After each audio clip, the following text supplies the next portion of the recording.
பிரதோஷம் மற்றும் பிரதோஷம்னு சொல்றோம் இல்லையா, இதற்கிடையே இருக்கக்கூடிய அந்த வித்தியாசத்தையும் உணரலாமே.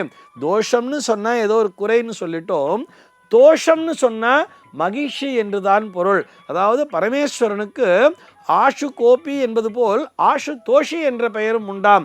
ஆஷு கோபின்னு சொன்னால் இப்படின்னா அப்படியே கோபம் வந்துடும், அந்த சடனாக அப்படின்னா பரமேஸ்வரனுக்கு கோபம் வந்துடும். எந்த அளவிற்கு ஒரு ஃப்ராக்ஷன் ஆஃப் செகண்டில் ஒரு உச்சபக்ஷ கோப நிலைக்கு சென்று தன்னுடைய நெற்றிக்கண்ணை திறக்கிறாரோ அதே அளவிற்கு முழுமையான ஒரு மன மகிழ்ச்சிக்கும் செல்வாராம். ஆஷு தோஷி என்றே பெயர். தோஷம்னு சொன்னால் சந்தோஷம்னு சொல்கிறோம் இல்லையா, அதை புரிஞ்சுக்கலாம். சந்தோஷம்னா என்ன? மகிழ்ச்சி தானே, அதுவும் முழுமையான சந்தோஷம். பிரான்னு சொன்னால் ஒரு உயரிய ஒரு உச்சபக்ஷ என்று பொருள். அந்த நேரத்திலே அந்த பிரதோஷ காலத்திலே அவ்வளவு குறைகளையும் நீக்கக்கூடிய அந்த உச்சபக்ஷ தோஷத்தையே நீக்கக்கூடிய உச்சபக்ஷ மன வருத்தத்தையே நீக்கி உச்சபக்ஷ பிரதோஷம், அதாவது உச்சபக்ஷ சந்தோஷத்தையே பரமேஸ்வரன் கொடுப்பார் என்பதுதான் அந்த காலத்தினுடைய ஒரு முக்கியமான தத்துவம்.